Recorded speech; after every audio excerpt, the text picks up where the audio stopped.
भाइयों एवं बहनों, नमस्कार। संस्कृत संगम में आपका स्वागत है। आप पढ़ रहे हैं काव्य प्रकाश। काव्य प्रकाश में प्रथम उल्लास से लेकर नवम उल्लास समाप्त हो गए, अलग अलग भाग वाइज बनाए गए हैं और उसके बाद दसम उल्लास चल रहा है। दसम उल्लास का भी भाग चल रहा है। भाग 1 से 11 तक समाप्त हो गया है। आज 12वां भाग है। 12वें भाग में आपके आ रहे हैं इस खाते में आपका उदात्त अलंकार। उदात्त अलंकार की चर्चा हम लोग आज करेंगे और इसके विषय में जानेंगे। ठीक है, चलिए उदात्त अलंकार हम देखेंगे। उदात्त मीन होता है, जान रहे हो, उद धन आत्म उदात्त हो जाएगा। उदात्तम वस्तुनः संपतः, इसका कोई संधि नहीं है, झूठ नहीं बोलना है इसमें। ठीक है, अब इसको ऐसा डिफिनेशन देखना है और डिफिनेशन के माध्यम से हमें आपको चलना है। ठीक, उदात्त मीन होता है उदात्त, तो जैसे उदात्त का मतलब होता है कोई धन वैभव संपत्ति का अगर वर्णन किया जाए तो उदात्त अलंकार वहाँ पर होगा। ठीक है, जैसे कोई भी संपत्ति का वर्णन, धन का वर्णन, वैभव का वर्णन, ठीक है, नहीं तो आप लोग जो देखे ही होंगे अलकापुरुष कितना धन वैभव का वर्णन किया गया है। हाँ, चाहे कुछ रहे या ना रहे, लेकिन वर्णन कभी इतना कर दिए हैं कि लगता है कि हाँ पूरे संसार भर में एक ही वो मतलब देश है, एरिया है। ठीक, चलिए उदात्तम वस्तुनः संपतः, वस्तु की समृद्धि, समृद्धि उदात्तम, उदात्त अलंकार होता है। हाँ, और उसके बाद उदात्त अलंकार हो ही जाता है संपदा। उदात्त मीन होता है उदात्त, वस्तुना मीन वस्तु की, जो संपदा मीन समृद्धि का वर्णन, समृद्धि माने समृद्धि का वर्णन जो किया जाए वही को उदात्त अलंकार कहते हैं। उदात्त मीन उदात्त अलंकार कहते हैं। ठीक है, चलिए अब हम देखते हैं इसमें कि ये उदाहरण में क्या है। मुक्तः केल बी श्रोत्रहार गलिता सम्मार्ज निभीर हृता, प्रातः प्रांगण सीम्नः मंथरचललांक्ष घृणाक्षल रूढ़ाम, दूराद्धों दाड़ित दाड़िम बीज संकितः धियः कर्षन्ति केलिशुकः, यद्दुद्भ वनेषु भोजनप्रियेषु नृपतिः स्ततः त्याग लीला ईशतम। ठीक, इसी प्रकार से आप लोग देखेंगे कि जहाँ पर अब यहाँ वर्णन किया गया है, कौन से वर्णन, राजा भोज के वर्णन करते हुए कह रहा है कि विद्वान के द्वारा, विद्वान के भवनों के में सूरत के अवसर पर मुक्ताहार, मुक्ताहार मीन मोतियों की माला जो होती है उसी से भीतर डोरा टूट जाने के कारण सूत्रहीन, मुक्ताहार मीन होता है मोतियों की माला, सूत्रहार यहाँ मुक्ताहार कर दीजिएगा, मुक्ताहार, मुक्ताहार, मुक्ता केली वी सूत्र, मुक्ता की माला जो है, गलितः सम्राजम निभिहृताम, निभिहृताम मीन मुक्ता की माला जो है टूट जाने के कारण क्या हुआ, सूरत थी मुक्ता टूट जाने का, सूत्रहीन हार से गिरे हुए, सूत्रहीन हार से गिरे हुए,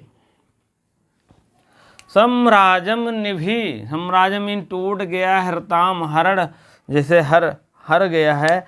और इसी प्रकार से देख लीजिए आप लोग, और गिरे हुए झाड़ुओं में बहार कर इकट्ठे किए गए हैं, घिरे गए क्या नाम है, झाड़ियों में जैसे गिर गए हैं कोई मुक्ताहार, उसको बहार कर इकट्ठा किए गए हैं।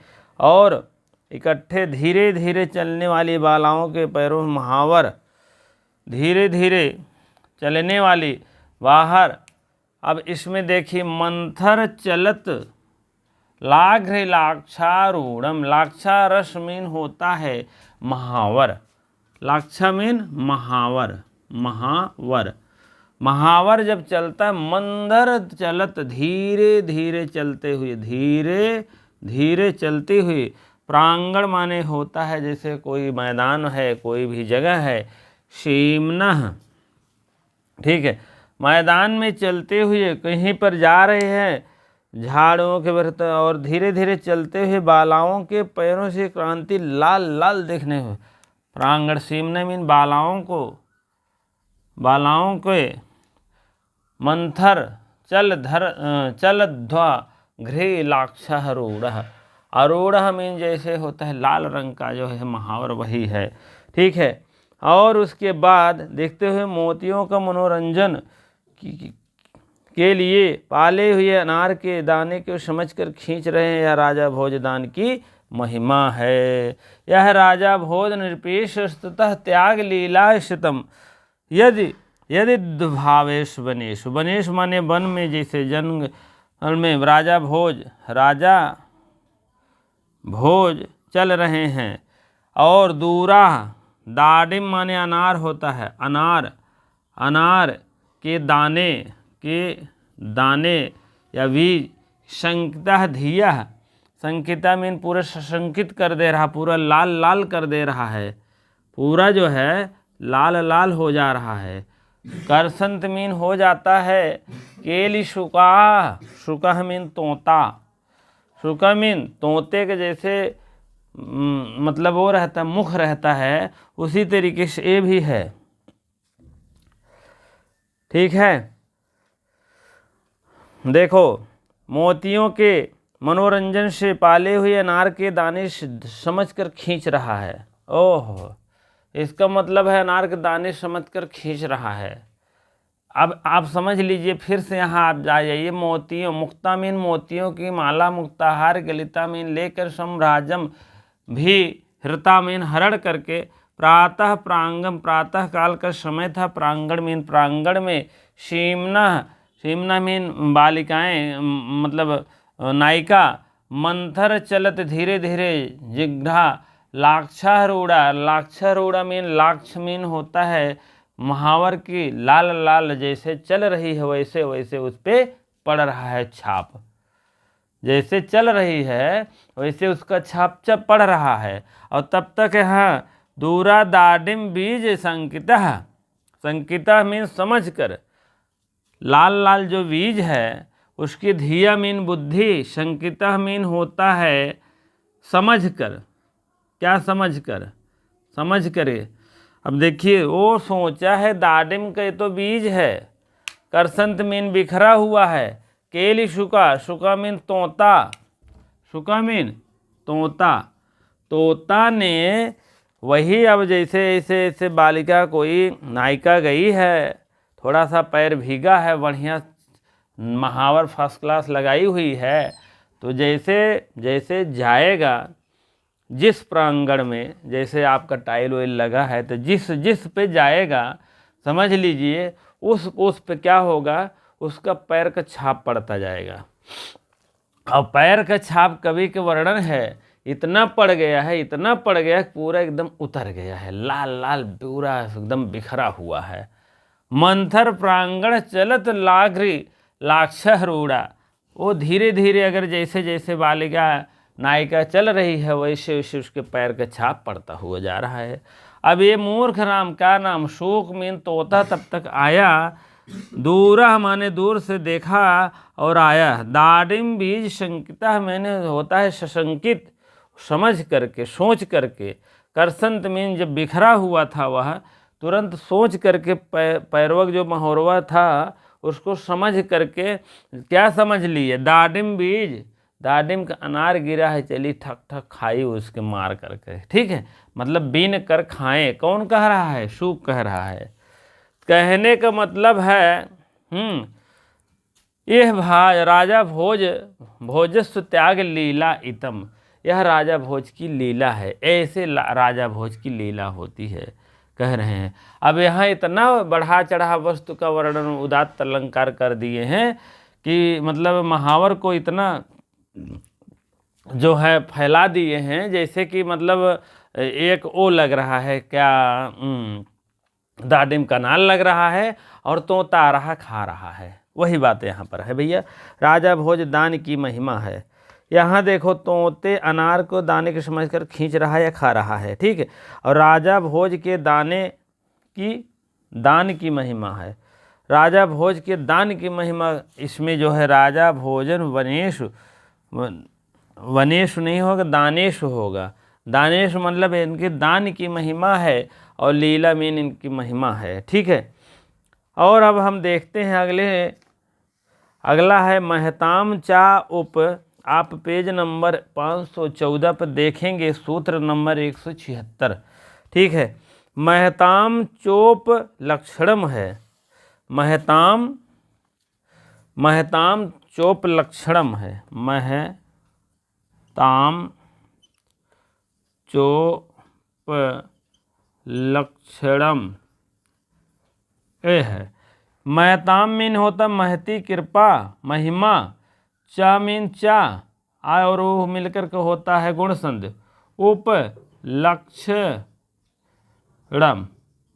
उपलक्षणम।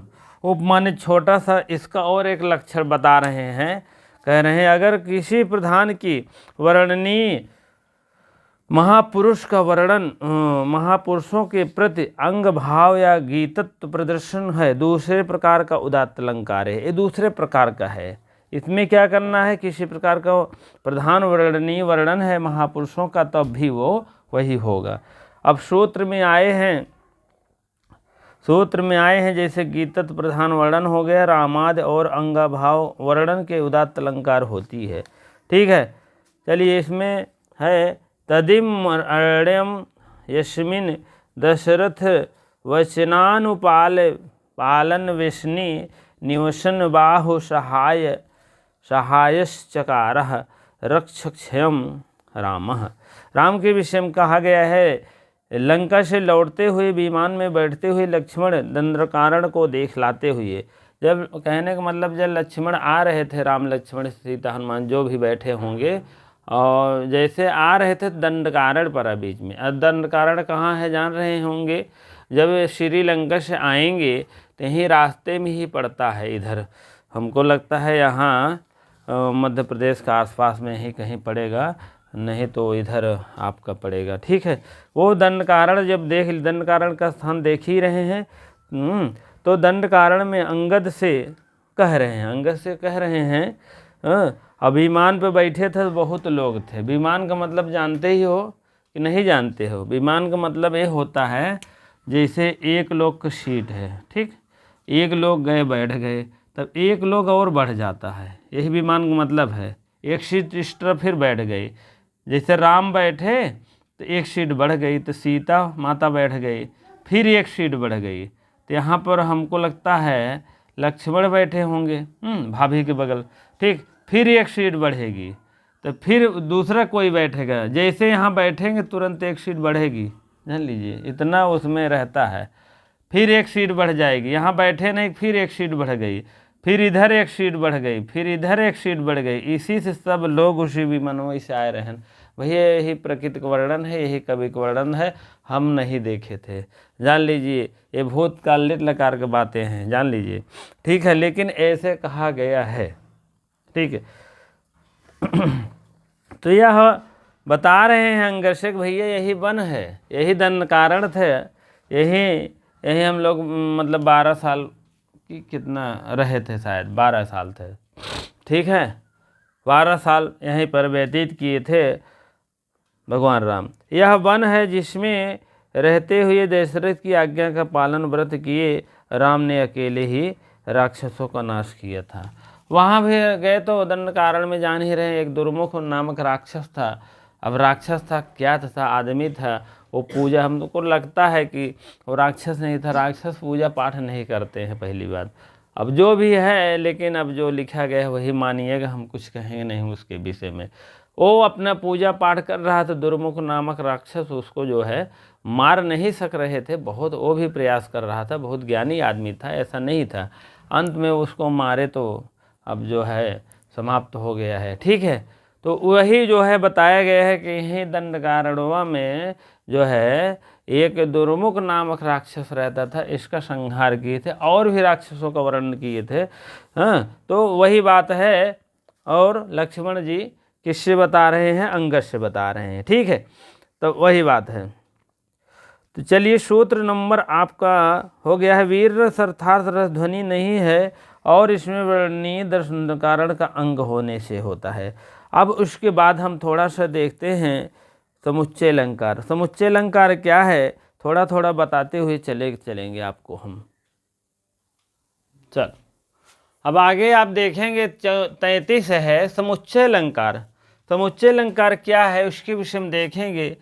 तत्सिद्धो हेतु, हेतु है यहाँ पर ऊ कौवा हो गया है, हेतु हो गया। हेताओ कस्मिन यत्र अन्यत तत्करः भवेत, भवेत मीन होगा।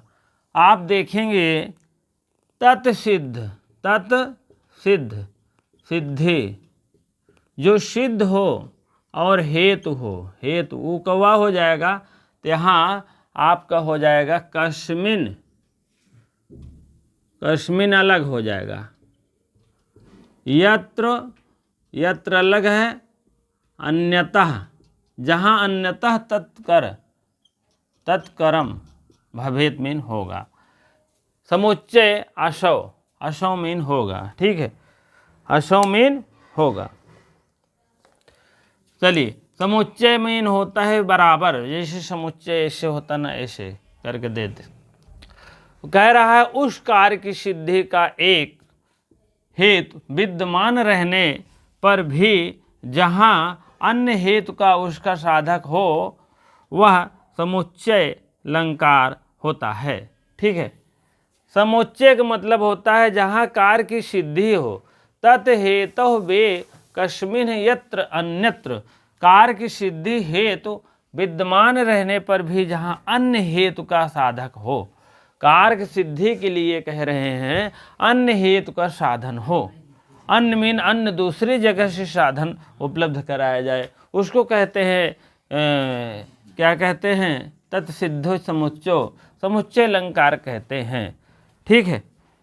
अब इसको उदाहरण के हिसाब से थोड़ा सा क्लियर होगा। दूरवाणा स्मरण मार्गा, मार्गड़ा प्रियतमो दूरे मनो आयुत सुखम, गाढ़ं प्रेम नो वयोः अति कठिनः प्राणः कुलम निर्मलम, स्त्रीत्वं धैर्य विरोधी मन्मथ सुहृद काल कृतांतो क्षमो, नो शंखश्चतुराः कथम नो विरह सोढ़म इत्थम सठा, ठीक है। इस प्रकार से कामदेव को बचना ही कठिन है, क्योंकि ऊपर से पति दूर प्रदेश गए हुए हैं और तुरंत व्यापार के लिए अत्यंत उत्सुक हो रहा है और अत्यंत प्रगाढ़ है, और नया यौवन और प्राण बड़े कठोर हैं, निकलने वाले नहीं हैं, कुल निर्मल है, इसलिए यह किसी जो है अन्य समान स्वैर मीन स्वैर विहार भी संभव नहीं है, ठीक है। और धैर्य ही धारण करके बैठ जाओ, यह भी असंभव है, ताकि अस्तित्व का धैर्य विरोधी कामदेव का परम प्रवृत्त प्रश्न काल है, धारण की क्या कथा है। तब तक यमराज से ही प्रार्थना करते हुए कहते हैं, चलो यमराज भी इस विषय में कुछ नहीं कर सकते हैं, क्योंकि परंतु सखियां भी चतुर नहीं हैं, ऐसी दशा में दुष्ट विरह को कैसे सहन किया जा सकता है। क्योंकि कार्य सिद्धि के लिए एक हेतु जो है विद्यमान रहने के कारण जहाँ अन्य हेतु का सहारा ले रहा है।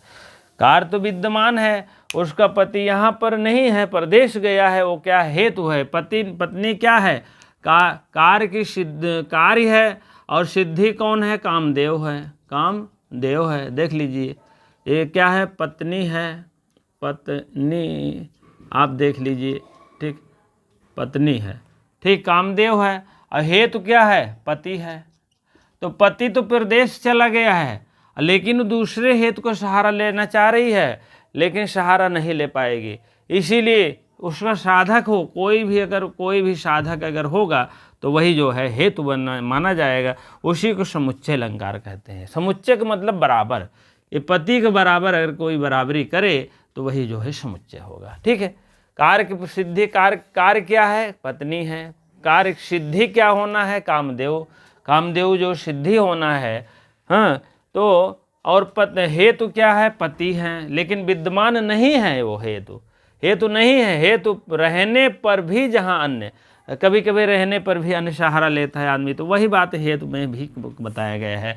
ठीक है, हेतु जो है क्या है, पति है, यहाँ भी हेतु है, यहाँ तो है ही नहीं विद्यमान, तब भी दूसरा सहारा लेना चाह रही है, उसी को समुच्चय अलंकार कहते हैं। बहुत शॉर्टकट में जान लीजिए, बहुत ज़्यादा इंपॉर्टेंट नहीं। आगे बढ़ते हैं हम अगले अलंकार की तरफ हम चलते हैं, देखते हैं कौन से अलंकार है। समुच्चय अलंकार हो गया है, और उसके बाद आपका जो है पर्याय अलंकार है, ये भी वैसे देख लीजिए। एकम क्रमणा अनेकम कस्मिन् पर्यायः, कर्म एक क्रम से अनेक में होता है तो अथवा किया जाता है, पर्याय अलंकार कहते हैं। एक क्रम से अनेक होता है, एक क्रम से मतलब एक क्रम हो रहा है, ऐसे ऐसे एक एक क्रम हो रहा है, तो अनेक भी ऐसे क्रम से हो जाए तो उसी को पर्याय अलंकार कहते हैं। बहुत ज़्यादा इसमें नहीं ध्यान देना है, कभी आता होता नहीं है। ठीक, आगे चलते हैं। ठीक है, अनुमान अलंकार ये भी देख लीजिए। अनुमान तद युक्तम, पेज नंबर 521 पे देखेंगे तो अनुमान तद युक्तम, तद से युक्त अनुमान जो होता है, तद युक्तम यत साध्य साधनायोर वचः।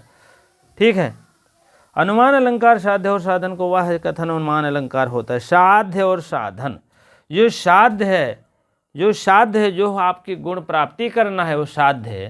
साधन क्या है, जिसके माध्यम से आपको, आप साध्य या साधन थोड़ा सा देख लीजिए, उसके बाद तब आगे बढ़ते हैं। साध्य और साधन, ठीक है। अब साध्य है तो आपको टीजीटी की नौकरी करना या पीजीटी की नौकरी करना, पीजीटी पढ़ रहे हैं तो पीजीटी, ठीक है, टीजीटी या पीजीटी का आपको नौकरी करना है। साधन क्या है, साधन बहुत से है,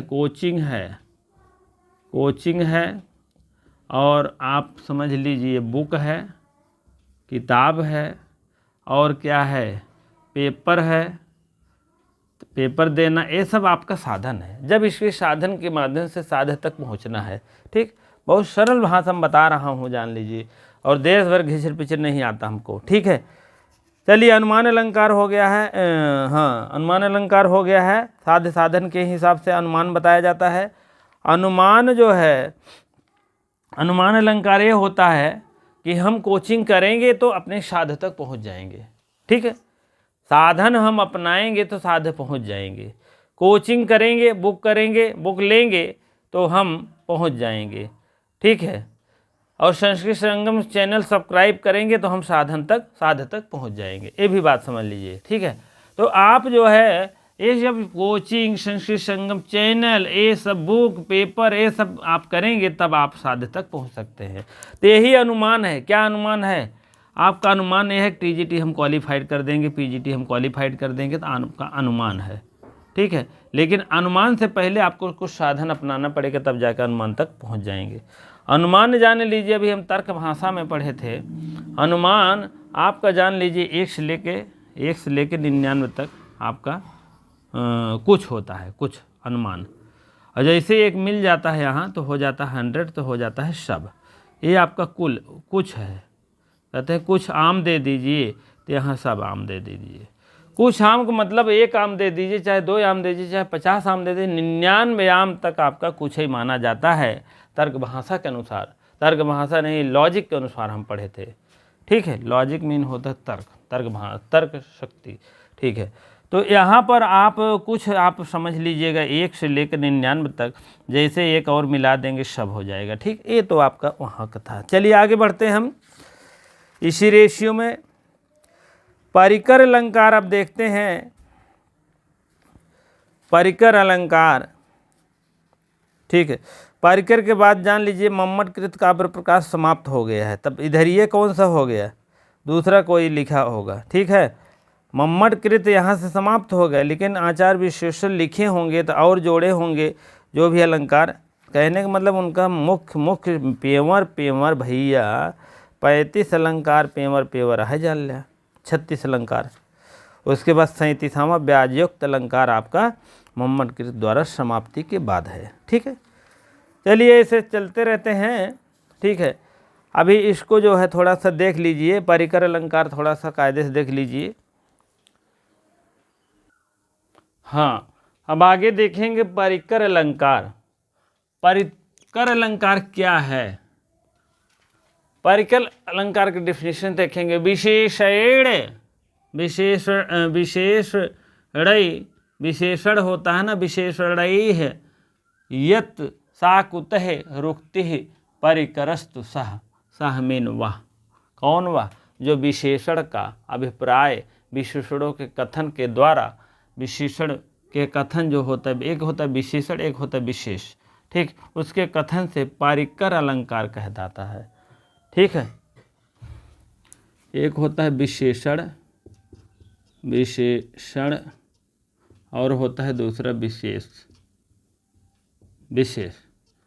अब इसमें दो अलंकार है, ये परिकर अलंकार होता है, परिकर, और ये परिकरांकुर,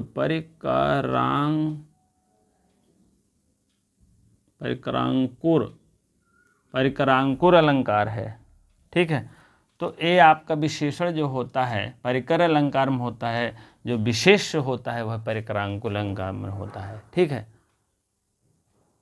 विशेष का अभिप्राय विशेषणों से कथन करता है यह, इसीलिए जो है यह परिकर अलंकार है। ठीक है, इसका उदाहरण देखेंगे।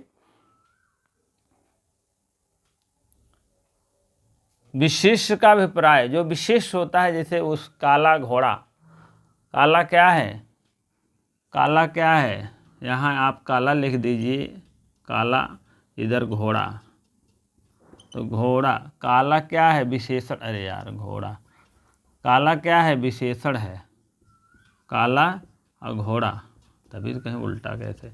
चलिए, विशेष, जो विशेषण होता है काला, लाल घोड़ा, तो लाल विशेषण है। तो ये जो विशेष होती है घोड़ा होती है। घोड़ा का मतलब है कोई भी वस्तु होती है उसकी विशेषता बताया जाए, व्यक्ति होती है उसकी विशेषता बताया जाए तो विशेषण है। अगर वो व्यक्ति या वस्तु है तो जान लीजिए विशेष है। तो वही कह रहे हैं, विशेष का अभिप्राय जो है विशेषणों से है।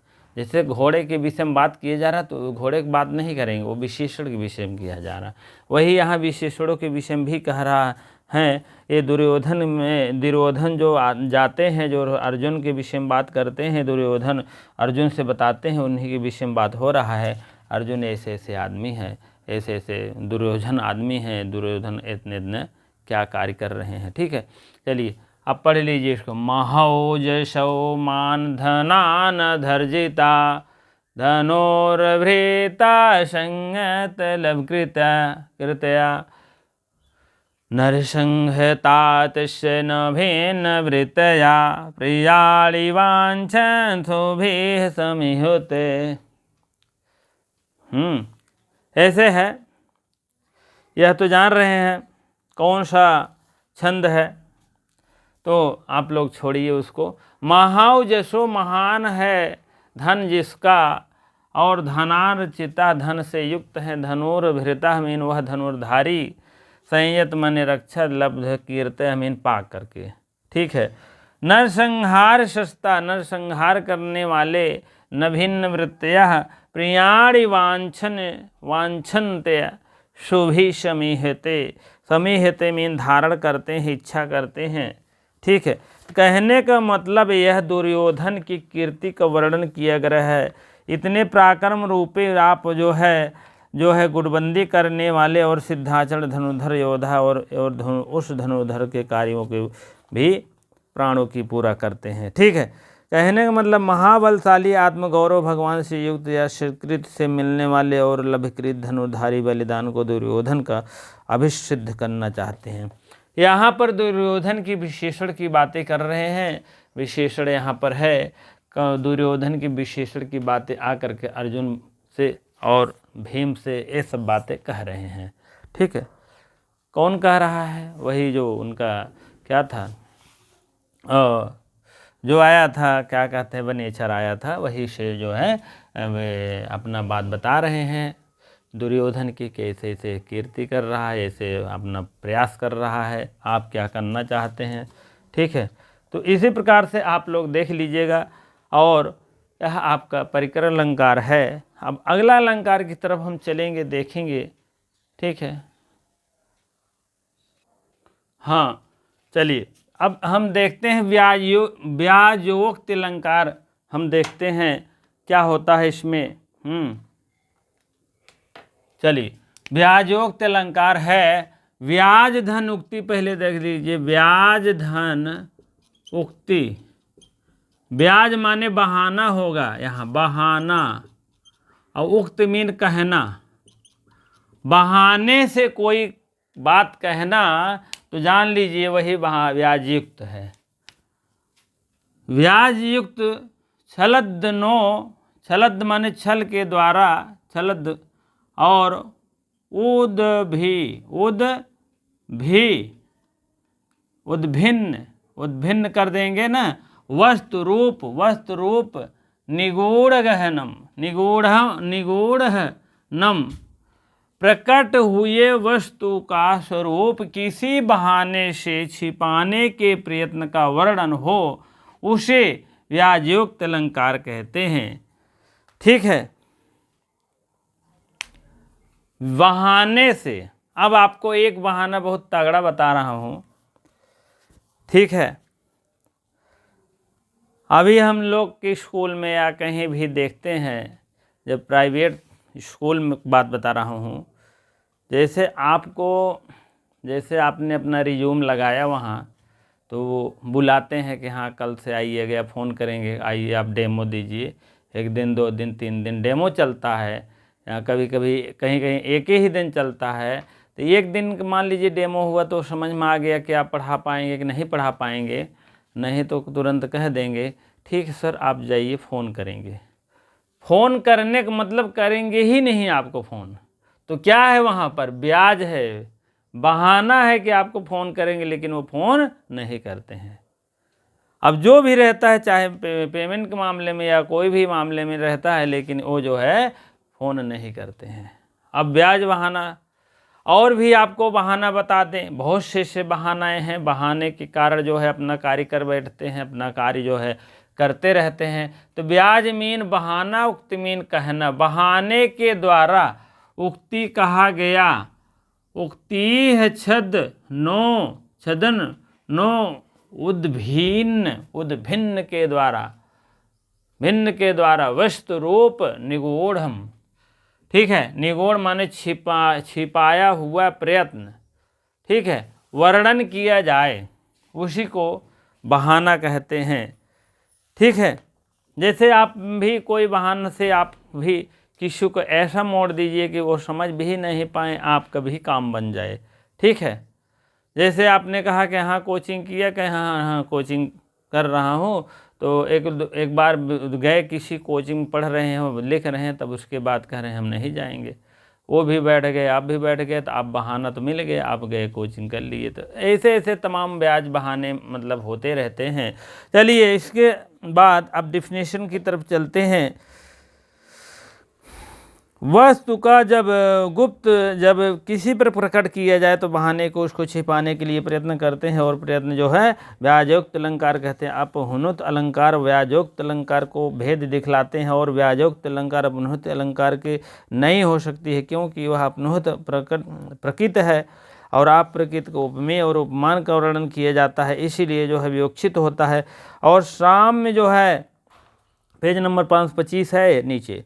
ठीक, शाम में जो है द्वारा उसके द्वारा उपमेय अपनिहित की जाता, अपनुत किया जाता, परंतु वह व्याजोक्त अलंकार प्राकृत और अप्रकृत का साम्य नहीं होता है, इसलिए अपनुत व्याजोक्त अलंकार का भेद। उदाहरण जैसे, अब देखो उदाहरण भी दे दिए हैं।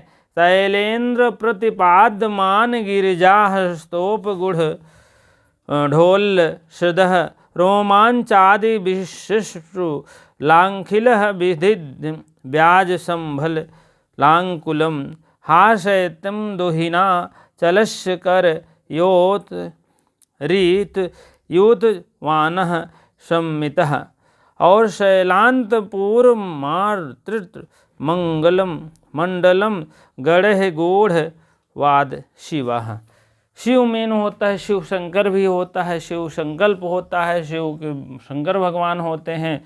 ठीक है, और शिव पार्वती का वर्णन यहाँ पर कन्यादान का अवसर है, और हिमालय समर्पित किए जाते हुए पार्वती के हाथ में समुद्र रोमांचिक और कंप रूप और सात्विक भाव रूप में यहाँ वैवाहिक विधि के द्वारा क्रियाकलाप के द्वारा मेरी रति प्रकट हो शंकर और घबराई हुई और छिपाने के लिए है, और हाय हिमालय और शीतल हूँ कहने की इच्छा जो है बहाने से है। हिमालय अंतापुरी स्त्री वर्णन और ब्राह्मी और मार्तमंडल का एवं नांदी का वर्णन मुस्कुराते हुए शिव तुम्हारी रक्षा करें। शिव का मतलब कल्याणकारी भी होता है। शिवर्क्षतः पहले अध्याय में पढ़े होंगे, पहले उल्लास में पढ़े होंगे, लगभग पहला या दूसरा आपका डिफिनेशन होगा। डिफिनेशन का मतलब यही है सूत्र संख्या सूत्र, ठीक है। तो कहने का मतलब होता है शिव शंकर, शिव माने होता है कल्याणकारी, शिव माने होते शिव शंकर भगवान भी। तो वही वर्णन किया गया है कन्यादान के समय है, और उसके बाद जो है हिमालय समर्पित किए गए हैं। किसी बहाने से क्या कर रहे हैं, वैवाहिक स्थली के गड़बड़ा जाने से और गड़बड़ी और शंका छिपाने से ली, वह छिपने के कारण हिमालय पे बड़े हाथ से शीतल है, और कहने वाले वह बहाने में देने वाले अनुपद स्त्रियां और ब्राह्मी और मातमंडल से मुस्कुराते हुए शिव तुम्हारी रक्षा करें। कहने का मतलब इधर शिव पार्वती का विवाह हो रहा है, शिव स्थल हो रहा है, उसके बाद जो है क्या हो रहा है, समर्पित किए गए हैं, और पार्वती और समुद्र रोमांचिक हो करके वह वैवाहिक स्थल के कारण गड़बड़ा जाने से कारण, और इसी प्रकार से वह हाय हिमालय शीतल है, शीतल है हिमालय, बहाना मार रहे हैं कि हिमालय शीतल है, ठीक है। इसी प्रकार से यहाँ बहाना है, उसके बाद कहने से वह समझ लेते हैं कि यह हिमालय अंतपुर स्त्रियों ब्राह्मी और मातृमंडल एवं नंदी गणों का मुस्कुराते हुए शिव तुम्हारी रक्षा करे। पार्वती ऐसे हास्य स्पर्श सात्विकाल से और सात्विक भाव से वह प्रकट होकर हिमालय हाथ के स्पर्श करे, और शैत्य मीन शैत्य पावन शैत्य जो कारण है वह प्रकाशित हो, और वह सात्विक का कारण छिपा हुआ जो व्यागयुक्त अलंकार है।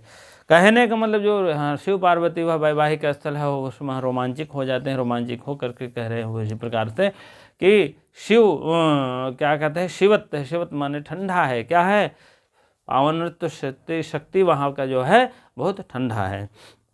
इसी प्रकार से अब आपका परिकर अलंकार है, परिकर अलंकार अगले टर्म पर देखेंगे, क्योंकि ये प्रश्नहीना, प्रश्न की पूर्णता, प्रश्नहीना, अर्थी, यह कुल मिला के 8 प्रकार हो जाते हैं, ठीक है। तो आप लोग देखेंगे 1 2 3 4 4 प्रकार होते हैं, चारों के अलग अलग भाग हैं। प्रश्नहीना, प्रश्न पूर्विका शाब्दी परिकर, और प्रश्न पूर्विका आर्थी हो गया, और प्रश्नहीना शाब्दी परिकर, प्रश्नहीना जो है आर्थी, शाब्दी आर्थी करके 2 है, प्रश्न पूर्विका और प्रश्नहीना 2 करके हैं। प्रश्नहीना में शाब्दियार्थी हो गए हैं, प्रश्न पूर्विका में शाब्दियार्थी, 4 भेद हो गए हैं, चारों का वर्णन करेंगे कल। और उसके बाद जो है कारण माला अलंकार है, अन्योन्य अलंकार है, बहुत से अलंकारों का वर्णन है, सब कुछ बताए देंगे। उत्तर अलंकार है, चाहे एक ही लाइन डिफिनेशन बताएंगे लेकिन बताऊंगा जरूर, एक को अलंकार छोड़ूंगा नहीं, जानते हैं। अब आपके हो कोर्स में तो है ही, जो आपके अच्छा लगे पढ़ लीजिएगा, जो नहीं लगेगा तो छोड़ दीजिएगा, ठीक है। क्योंकि जानते हैं पूरे अलंकार को हम चर्चा करेंगे, उसके बाद तब आगे बढ़ेंगे। क्योंकि इसके बाद अगर आपको जो अच्छा लगे आप कमेंट के माध्यम में बता सकते हैं कि कौन सा आप बुक चलेगी, नहीं तो अपने हिसाब से चाहे हम जो है एक बुक चला देंगे, चाहे जो है क्या कहते हैं अरे चाहे आप वांग्मय किताबें कोई भी चल जाएगी, कोई दिक्कत नहीं है। जो भी आपके पीजीटी कोर्स में रहेगा, टीजीटी की तो चल ही रही है, टीजीटी अभी नहीं समाप्त होगी, और मान लीजिए समाप्ति भी हो जाएगी तो कौन समाप्त होगी, और कारक समाप्त होगा, उसके बाद समास नंबर है, समास नंबर के अनुसार चलेगा। क्योंकि कारक की एक ही बुक है बाबूराम सक्सेना की, वही हम एक एक नंबर से चलेंगे चाहे जो भी हो, ठीक है। और कोई भी उसमें अगर पीछे नहीं होगा, चाहे आप कहें या ना कहें, उसमें जो है इधर उधर नहीं होगा, क्योंकि जो नंबर है, ठीक है। अगला समास नंबर है, उसके बाद जो भी होगा नंबर, तो ऐसा नहीं है कि इसको छोड़कर वो पढ़ाओ, उसको छोड़कर, ये सब समझ में नहीं आता बच्चों को, ठीक है। एक तरफ से पढ़ेंगे, एक तरफ से नियमानुसार देखेंगे। हाँ, समास के बाद हमको लगता है क्रिया प्रत्यय है, तद्धित प्रत्यय है, तो ये सब बताऊँगा। हाँ, उसके बाद भवादिगण है, सब गणों के विषय में चर्चा करेंगे, जान लीजिए सब। आप बहुत अच्छा, अगर आप सब्सक्राइब कर लिए हों भैया, सब्सक्राइब नहीं किए हों तो अवश्य कर लीजिएगा। जो सब्सक्राइब किए हैं उनके लिए बहुत बहुत लाख लाख धन्यवाद है, क्योंकि ऐसा चैनल आप नहीं पाएंगे कि पूरा एक तरफ से पूरा अंत तक पूरी बताए कोई। जानते हैं 4 वीडियो देकर हटा देते हैं, फिर देते हैं दौड़ा कर बता देते हैं। लेकिन आपको एक शुरू से दौड़ा क्यों रहे, ये सब उतना इम्पोर्टेंट अलंकार नहीं है। नहीं तो आप प्रथम उल्लास, द्वितीय उल्लास, तृतीय उल्लास देखेंगे तो बढ़िया बढ़िया बताए हैं आप देखेंगे। हाँ, और या नवम दशम में जो भी आपका अच्छा अलंकार है, जो भी लगभग पूछा जाता है, उसको बहुत अच्छे ढंग मैंने निरूपण किया है और आप लोग उसको देखेंगे अवश्य बढ़िया। ठीक है, ये अलंकार जानते हैं कभी कभी पूछा जाता है, कभी कभी नहीं, थोड़ा थोड़ा जैसे पूछा जाता है वैसे वैसे थोड़ा जान लीजिए। कोई बहुत जानने की आवश्यकता नहीं, इसमें बहुत ज़्यादा समय नहीं देना है, क्योंकि PGT का कोर्स इतना बड़ा है। अगर ऐसे चलेंगे तो कैसे होगा। ठीक है, इसी प्रकार से आप लोग से विदा लेते हैं। आप लोग इतनी देर बने रहने के लिए बहुत बहुत धन्यवाद, आभार व्यक्त करता हूँ अपने दिल से। ठीक है।